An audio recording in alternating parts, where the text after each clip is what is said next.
The one team I said that could not lose ended up losing. Not only did they lose, this was arguably one of the ugliest losses we have seen to date. And we have to remember, this was the same team led by the same head coach and the same quarterback who beat the Broncos a couple years ago 70-20. And now you have head coach Mike McDaniel in the postgame speaking about this. There's a lot of guys that will have an important work week because we're not, if you are negatively affecting the football team routinely, I don't have a choice but to, assess a different player and I have to coach a lot better as well. So we're going to find out who and what we're made of.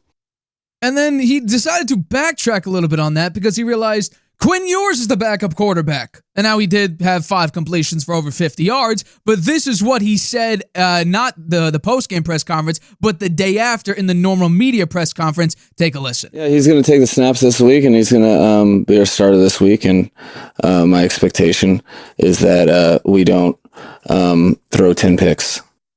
So now we have a team that was dealing with the leadership issue. The head coach is now calling out the quarterback after the quarterback called out his own team. There is no leadership anywhere. And even after that, because remember Tua's comments about lack of leadership, he does wear the C on his chest, so that was kind of ironic.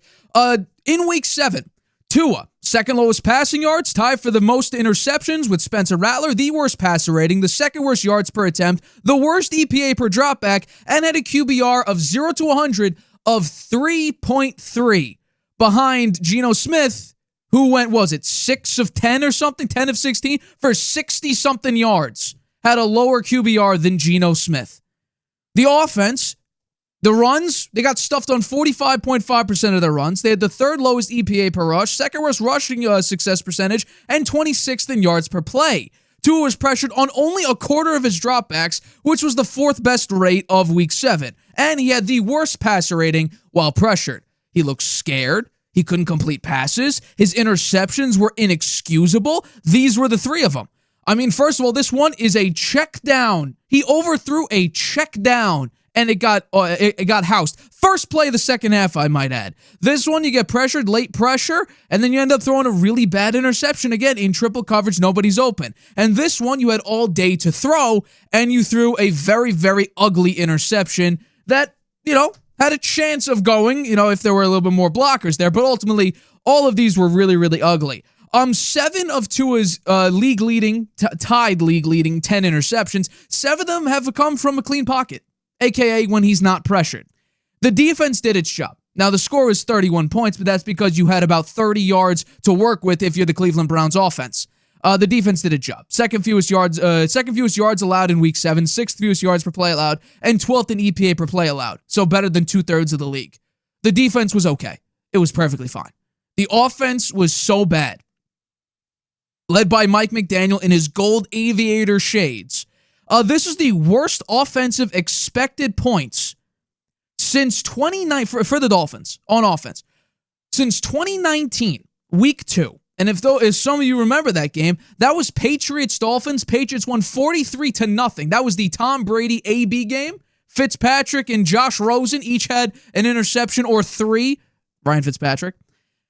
This is an ugly game through and through. And my shock is that Schefter went on to NFL Live to say that, quote, the Miami front office is not planning any changes anytime soon.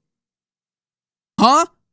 You lost to arguably the worst team in the NFL with a rookie quarterback who does not play very well, behind an entire offense that isn't great. Here's the crazy thing. They snapped an 11-game streak of scoring 17 points or fewer. It's the longest streak since 2000. The last time they scored more than 17 was December 2nd of last year, where they lost 41-32 to the Denver Broncos. This team is not built well. Chris Greer needs to go. Mike McDaniel should have been gone at the end of this week. Tua should have been at least benched. Think about it. Their offensive line is absolutely abysmal. Patrick Pohl is the worst run-blocking left tackle in the NFL. He's 47th out of 77 qualified tackles. Their left guard, Sayamavai, I can't pronounce his last name, Jonah Savaiinaia, if I'm pronouncing that name right at all. He's the worst guard in the NFL and the worst pass-blocking guard in the NFL. Aaron Brewer's 25th out of 34 centers in pass blocking. Cole Strange is 72nd out of 79 qualified guards. And Larry Broom, their right tackle, is 72nd out of 78 in run blocking and 60 out of 77 total. There's nothing that the Dolphins do right. This was a game where you needed to turn around the narrative. Look what the Lions just did. The Lions are very well run. They have a good GM. They have a great ownership. They have a tremendous head coach who actually builds a culture. They have an offense that didn't do anything against the Kansas City Chiefs, but decided to bounce back mightily, both on the defensive side and the offensive side. That's a true culture. You're looking at some of these other teams that have real cultures and how they bounce back. The Dolphins don't do that. Yes, they do have one win against the woeful Jets, who are, let me just check, winless still. And it doesn't look like there's any hope for them anytime soon. I'll get into that a little bit later. This is really bad. Tua, this is his third game of having 2 or more interceptions. That ties Geno Smith and Jake Browning, both quarterbacks, one of which did get benched for a 40-year-old quarterback. The other one got benched in this game for Kenny Pickett after being obliterated by the Kansas City Chiefs, who might get benched, and I think the Raiders are really regretting signing him to that extension.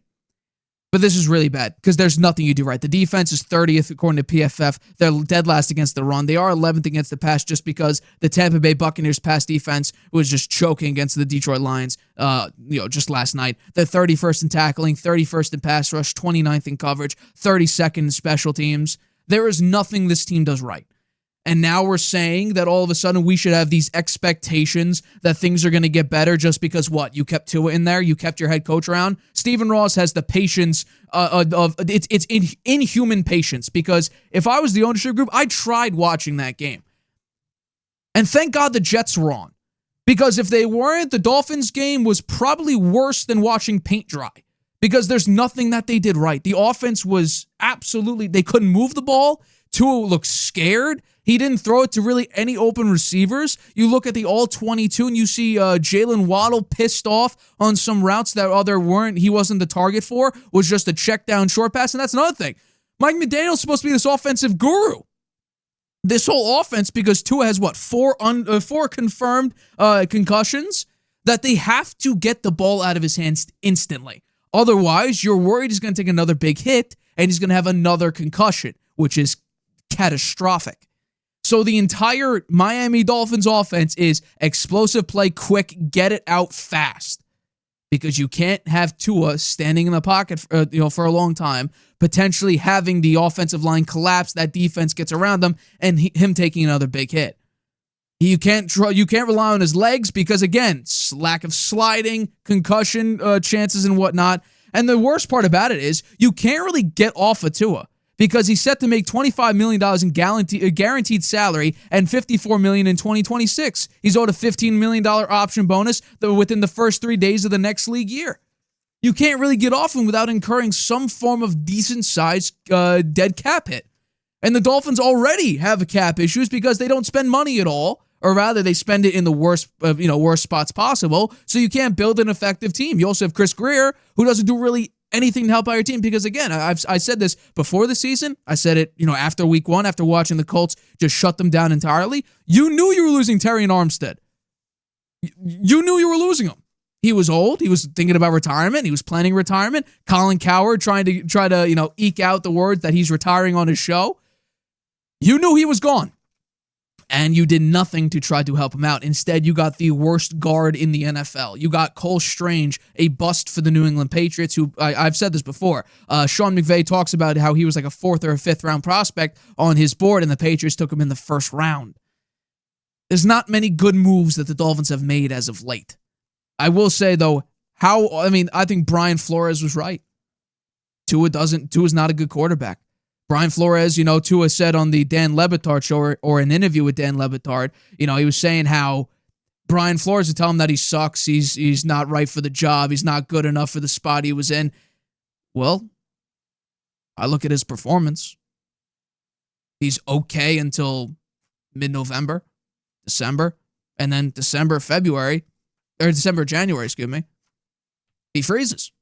He's winless under like 45 degrees. How can you do that? Because the Super Bowl is played in February.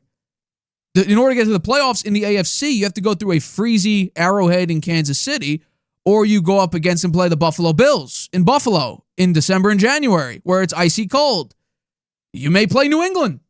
Freezy cold. I mean, there's nothing you can't escape the cold unless you go to the Super Bowl. But again, you have to go through the cold to get to the Super Bowl. I think that in this situation, there is no win-win. This is a season where you just say, you know what? We're screwed. Quinn Ewers is a late-round pick. He's not tremendous. Tua is an overpaid quarterback. Mike McDaniel, this offensive guru, can only scheme checkdowns and short passes, which, if you look at the film again, Tua, he overthrows a shocking amount of checkdown passes. I mean, if that's your offense, at least get that right. You can't, though. I think, and I'll also add on this, the Cleveland Browns, I'll give them their credit. They played a very effective style of defense because I think they actually shocked the Miami Dolphins a little bit, because normally they run the least amount of zone defense in the entirety of the NFL. They ran it 91% of the time.